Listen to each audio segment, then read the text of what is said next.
Welcome again to our Wednesday Word. You know, the doctrine of providence is one of the most fascinating and important and difficult doctrines of the Christian faith because it deals with really difficult questions, such as how does God's casual power, his casual authority, interact with my own? How does God's sovereign rule relate to our free choice?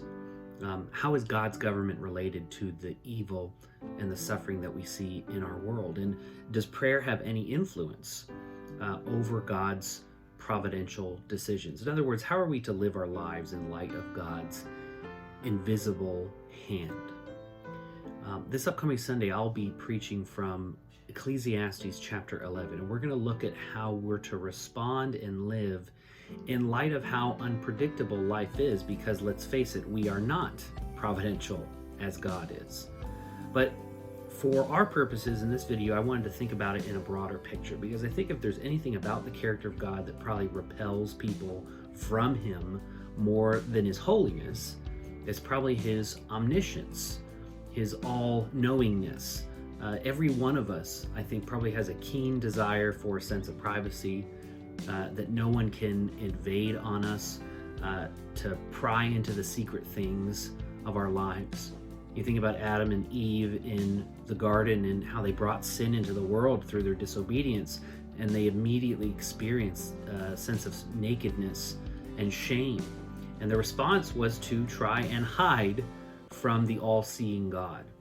And they experienced the gaze of the God of providence.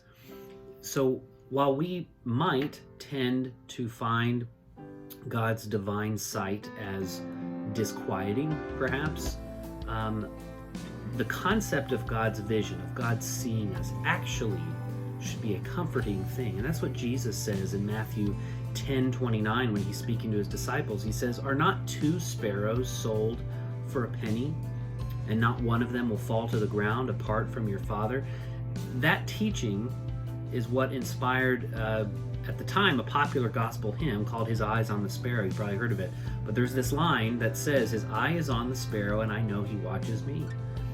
I think the writer probably understood what Jesus was saying, that God knows every time even a tiny bird falls to the ground. God doesn't overlook even the slightest detail in the universe. Rather, he governs the universe in total awareness of everything that's happening within it. And you could even consider Psalm 135 verse 6 would be a great place. Whatever the Lord pleases, the psalmist says, he does in heaven and on earth, in the seas and all the deeps. That kind of a verse blows me away, because what it's saying, this is a fact that we see there, God does according to his will, the verse says, even in the deeps, a place where we haven't a clue what's going on. So God is ruling even at the bottom of the Pacific Ocean for his good pleasure. He's ruling the bottom of the oceans. He's ruling over all those weird sea creatures. He's ruling at the top of the highest mountain peak. He's ruling in the densest jungle in Papua New Guinea that no man has ever set foot. He rules the outer reaches of space that no telescope has ever captured. That kind of intimate knowledge could be frightening, but I think because we know from the Word of God that he is benevolent, that he is caring for his people, his comprehensive knowledge is a comfort. He knows what we need before we ask him. And when our needs arise, he is both able and willing to help us.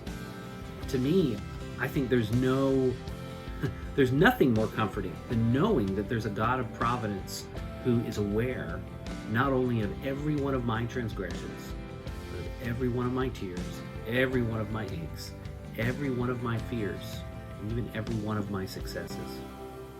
So I'm looking forward to looking at this chapter. Read Ecclesiastes 11 before this Sunday, where we're going to see the unpredictability of life, and yet how in the grand scheme of God's design, life is still good, and it's a joyful pursuit to live it for him. Looking forward to seeing you this week.